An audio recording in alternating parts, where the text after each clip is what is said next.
Olá, meus queridos, tudo bem? Então, a segunda parte da aula que trata da Semana de Arte Moderna e da primeira geração modernista. Beleza? Se por acaso você está aí e começou por essa sem ter visto a primeira parte, ó, presta atenção que essa é a aula 5.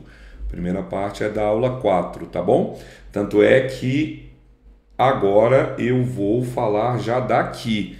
Então, se você desembarcou nessa primeiro, para tudo, vai assistir a primeira parte e depois volte para cá, tá bom? O nosso ponto aqui é a discussão do que o Oswald de Andrade fala no Manifesto Pau-Brasil. Então, é aqui que ele vai defender toda a estética dele modernista. Verso sem métrica, sem rima, sem estrofação, minimamente trabalhar com pontuação, valorizar a linguagem coloquial, valorizar os erros gramaticais, valorizar a cultura popular, classes sociais mais baixas, uma literatura que se baseie nos fatos, nos elementos do cotidiano. Tudo isso parte do Manifesto Pau-Brasil. Quando a gente estuda o Manuel Bandeira, e eu falo lá no Manuel Bandeira que o Manuel Bandeira defende as questões do Oswald de Andrade, ele está defendendo esses aspectos aqui, ó, que o Oswald de Andrade lança no Manifesto Pau-Brasil. E o Manifesto Pau-Brasil é o que vai dar a base para, olha aqui, ó, o lançamento do Pau-Brasil, do Oswald de Andrade, né? Eu separei alguns trechos aqui do Manifesto Pau-Brasil para a gente analisar, considerando que a leitura dele é uma leitura muito peculiar, porque ele é escrito meio que numa lógica modernista, né? A gente tem que ler como se fosse mesmo uma produção de arte moderna, como foram os manifestos lá fora, como foi o manifesto do Marinetti, do Felipe Marinetti, do futurismo, que foi um manifesto de 1909 que deixou Oswald de Andrade encantado, né? Primeira coisa aqui, a poesia existe nos fatos, o manifesto abre com isso. Então, olha o Oswald de Andrade trazendo a dinâmica de que a literatura não deve ser na lógica parnasiana dos grandes temas e tal, né? Que é o cotidiano que vai virar a matéria de poesia. A gente fala muito disso, tanto nos poemas da colonização do Oswald de Andrade, como nos poemas do Manuel Bandeira, beleza? Outra coisa, os casebres de açafrão e de ocre dos verdes da favela sob o azul cabralino são fatos estéticos. Então, o Oswald de Andrade vai defender uma arte que esteja trazendo temáticas das classes sociais mais baixas do povo brasileiro, né? Da favela. Olha como ele desce a literatura daquele pedestal. Lembremos que eles estão em oposição ao que vigorava na época, ao que fazia sucesso na época, que é o parnasianismo. O parnasianismo é o princípio da arte pela arte. Os parnasianos não vão trabalhar questões sociais, cultura popular, nada disso, pelo contrário, né? E na mesma lógica, o carnaval, né? Aqui uma manifestação típica de classes sociais mais baixas, né? Então isso seria Pau-Brasil, né? Ele cria um conceito de poesia de exportação, que é a chamada poesia Pau-Brasil, ó. Então essa poesia Pau-Brasil seria uma poesia de exportação. O que significa isso? É claro que é uma metáfora genial, né? Ele parte do princípio de que o pau-brasil foi o nosso primeiro produto de exportação. Então aquilo que a gente tem genuinamente nosso, nativo, que interessou ao estrangeiro. Beleza? Então a arte pau-brasil seria uma arte genuinamente nossa, que teria a nossa cara e que interessaria o estrangeiro. Ao mesmo tempo que a gente não precisa negar a arte estrangeira. Por isso que ele fala aqui, ó, poesia de importação e a poesia de exportação.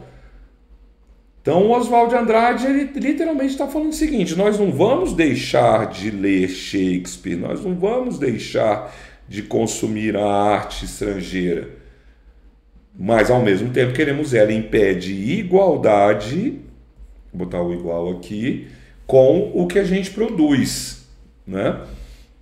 E o que a gente produz tem que ser feito com um grau de novidade.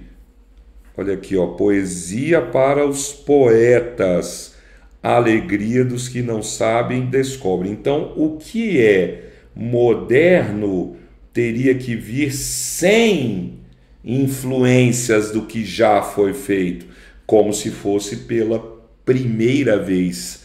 Por isso que ele fala do ver com olhos livres, né? E por isso que ele fala de nenhuma fórmula. Então, romper com todas as regras, romper com todas as normas é o que Oswald de Andrade defende como princípio de arte para o Brasil, de arte moderna, né?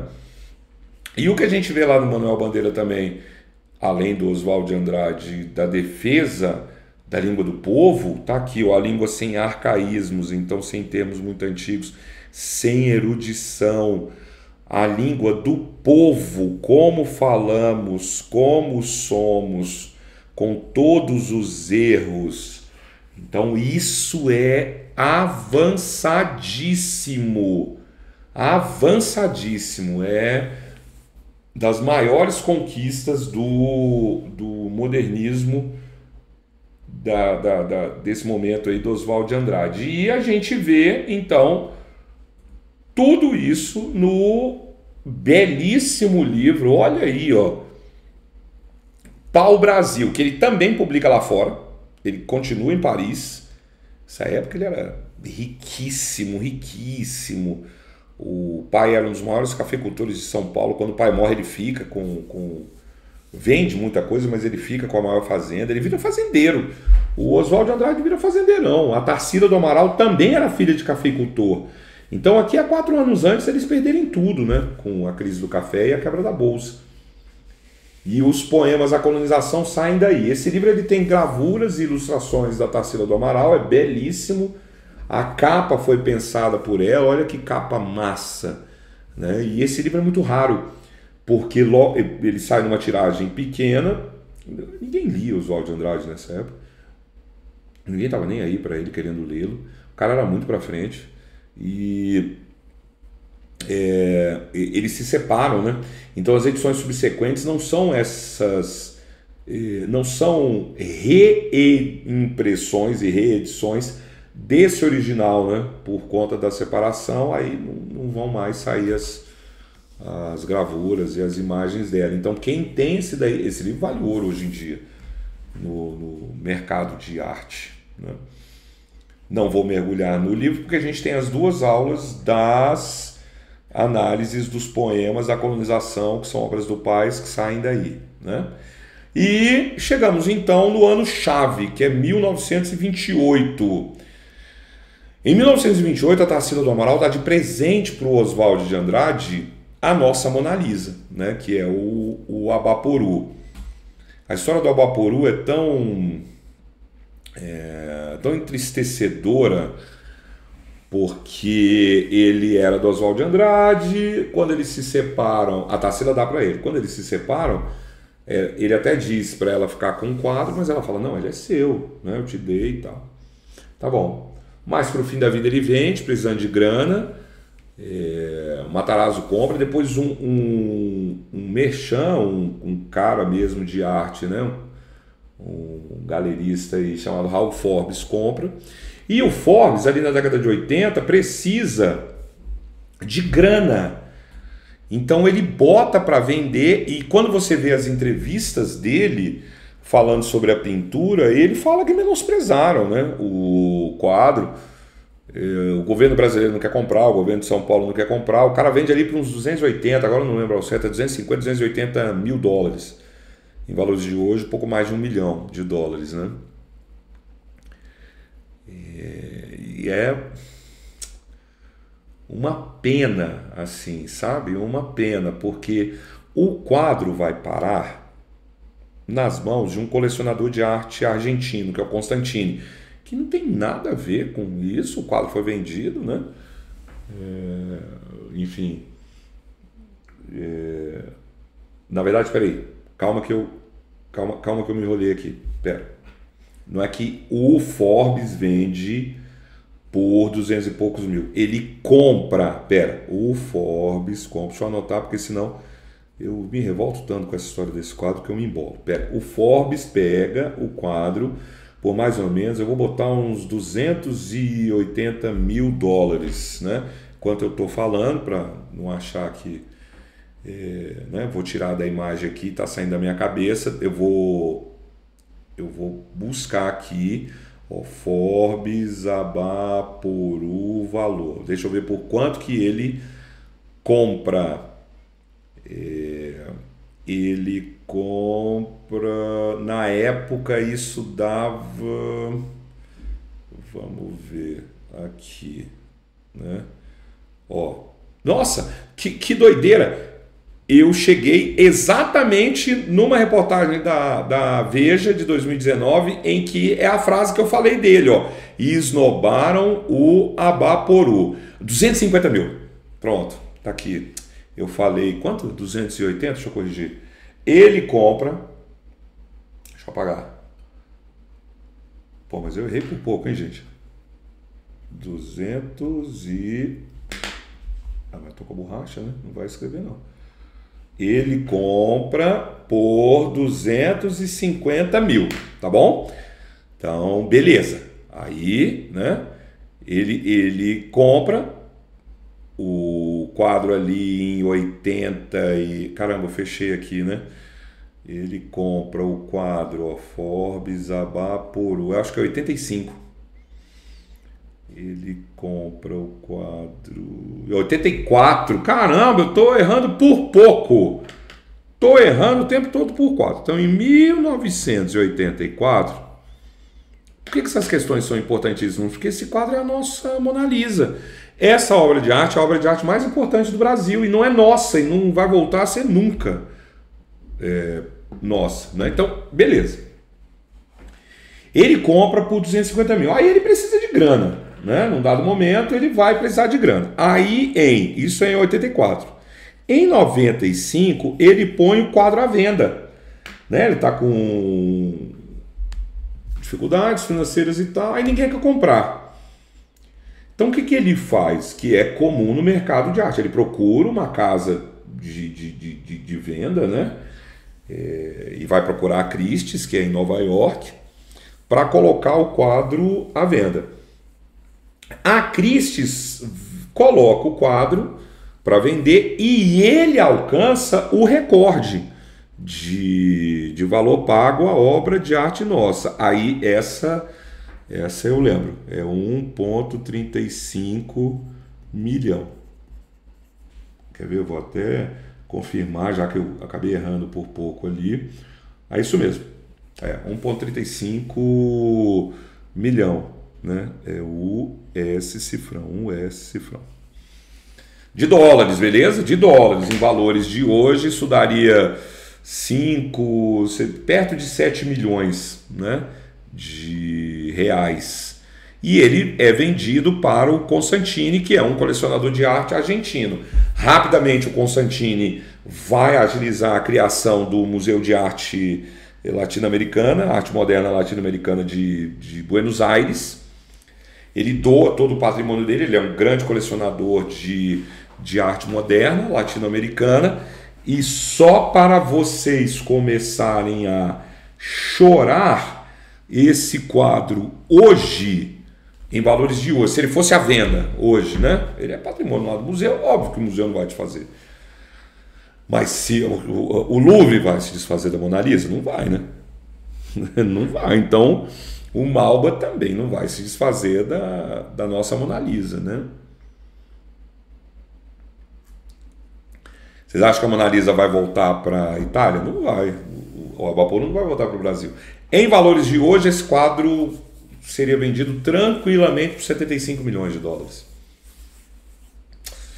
Era para esse quadro estar aqui, né?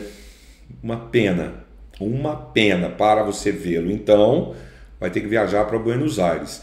E esse quadro, essa pintura, é interessantíssima porque quando a Tarsila pinta, ela não coloca nome. E o Oswald de Andrade bate o olho nele e fala, pronto, esse quadro sintetiza tudo que eu venho pensando desde 1912, quando eu voltei da Europa, que é a incorporação de características de arte europeia para produzir uma arte genuinamente nossa. Então, em nenhum lugar do mundo esse quadro vai ser chamado de cubista ou de vanguarda europeia, mas ele tem elementos de cubismo, ele tem elementos de expressionismo, não é? Então a Tarsila consegue incorporar o que há de melhor, vai prestando atenção no que eu estou falando, ela consegue incorporar o que há de melhor na arte de vanguarda europeia para produzir uma arte genuinamente brasileira, né? E aí o Oswald de Andrade cria o nome a partir de 3 outras palavras, aba, porá e u. Então, aba é um dos nossos, né? O homem que come toda a gente. Então, esse homem que come toda a gente é o Abaporu, o antropófago. Antropofagia não é canibalismo. Então, antropofagia é quando você pega, num ritual mágico, aquilo que há de melhor no inimigo e incorpora. Então, né, o Tupinambá vai lá comer o Guarani, né? O índio Guarani. Aí ele não vira um Guarani, ele incorpora a coragem do Guarani e ele se torna um Tupinambá mais forte agora com essa coragem. Isso vira um elemento estético que passa a ser a ideia da deglutição cultural. Então, o que significa isso? Significa que a arte brasileira ela é composta dessa relação de pegarmos o que há de melhor do estrangeiro para produzir algo genuinamente nosso, né? Comer aqui. Beleza? E logo na sequência, o que Oswald de Andrade faz? Ele cria a revista de antropofagia. Uma das curiosidades dessa revista de antropofagia é que na sua primeira edição, o Drummond lança o seu primeiro poema, né? Primeiro poema publicado, que é o No Meio do Caminho. No meio do caminho tinha uma pedra no meio do caminho. A Tarsila faz, assim como fizera no livro Pau Brasil, ela faz então, né, gravuras aqui para essa revista. E aqui então Oswald de Andrade coloca a síntese do seu pensamento modernista. O Manifesto Antropófago é, de certa maneira, uma sequência natural do Manifesto Pau Brasil. Eles não são opostos, eles são, de certa maneira, complementares. E os dois mais importantes documentos do nosso modernismo. E em alguns trechos aqui do manifesto que é sensacional. Então, só a antropofagia nos une socialmente, economicamente, filosoficamente, artisticamente. A antropofagia que é parte da nossa história, do nosso passado, tem relatos do quientismo, de práticas antropófagas.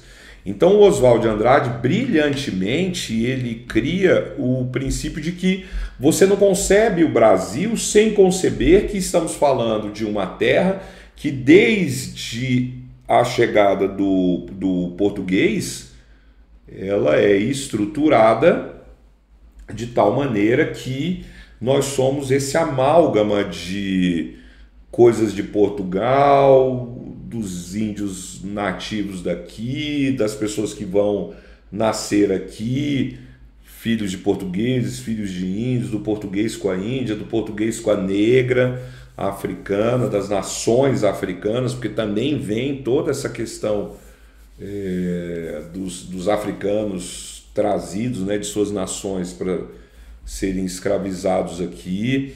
Aí as influências múltiplas de vários outros países da Europa. Então o Brasil é a genuína antropofagia, né? Porque o Oswald de Andrade ele parte do princípio de que é muito difícil você chegar naquele... Isso aqui é brasileiro e não tem influência nenhuma de quem veio de fora. Muito difícil, né? Mas o Brasil é esse conjunto de coisas que a gente diz que é só daqui. Porque a antropofagia, nesse olhar mais amplo, né, é nós pegarmos o que há de melhor da cultura estrangeira, nós pegarmos o que há de melhor da sociedade estrangeira, nós pegarmos o que há de melhor dos elementos filosóficos e políticos de fora para misturarmos com o que é genuinamente nosso. Esse é o princípio dele, né? E ele diz que assim como nós, o mundo inteiro se constitui com essa incorporação das coisas das outras culturas, né? Ele é genial, né? Porque aí ele também, nessa hora, ele quebra o fato de que há uma coisa original francesa, original alemã, original americana, original chinesa, conversa. Todo mundo, no final das contas, é a incorporação das outras culturas para acrescentar elementos à sua própria, né? Essa frase é maravilhosa. To be or not to be, that's the question, do Shakespeare, vira to be or not to be. O ser ou não ser do Hamlet vira ser brasileiro ou ser estrangeiro para nós, né? Então aqui é maravilhoso, né? O que é genuinamente brasileiro e o que não é. E ele volta então a esse olhar em vários momentos do manifesto, quando ele diz: só me interessa o que não é meu. Então, sou brasileiro e estou de olho o tempo todo no que é interessante, que não é da nossa cultura. Queremos a Revolução Caraíba, maior que a Revolução Francesa, ou a valorização do que é nosso. Todo mundo sabe falar da Revolução Francesa, né? Cai em prova, mas quase ninguém sabe falar da Revolução Caraíba. Então, a unificação de todas as revoltas eficazes na direção do homem. Porque estudar só o que é de fora, né? A gente fala da Primeira Guerra, mas não fala da Revolta dos Guararapes. A gente fala da Revolução Russa, não fala da Farroupilha. Então ele quer juntar tudo, né? Porque no final das contas, como ele disse antes, que a única lei do mundo é a antropofagia, a Europa sem nós não teria sequer a sua declaração dos direitos do homem. Então vejam que o Oswald de Andrade, ele é genial nesse manifesto, né? Mas estava muito à frente do tempo dele. Vocês sabem quando que o Oswald de Andrade vai começar a ser reconhecido? Década de 50 para 60, quando os irmãos Haroldo e Augusto de Campos vão começar a revisitá-lo e a estudá-lo e a pesquisar os livros dele que ninguém lia. E os manifestos dele vão ser a base para a Tropicália. A Geleia Geral do Gil, do Caetano, ela é a antropofagia do Oswald de Andrade. Aí o cinema novo vai beber nessa fonte. Daí em diante, o que nós somos hoje reflete muitíssimo o que o Oswald de Andrade lança aí, provando que ele estava certo mesmo, né? Ele morre sem ser reconhecido. Em 1954, pouquíssimo tempo antes então de ser reconhecido, no leito de morte ele fala assim: o povo ainda há de comer do meu biscoito fino. Muito amarguradamente ele fala isso. E aqui estamos nós, né? Nos deliciando com o biscoito fino da produção do Oswald de Andrade. Então, nós ficamos por aqui. tomar uma água, que eu dei uma engasgada. Estamos prontos para mergulharmos nos poemas A Colonização dele. Beleza, meus queridos? Muito obrigado pela aula, um beijo e até o próximo episódio.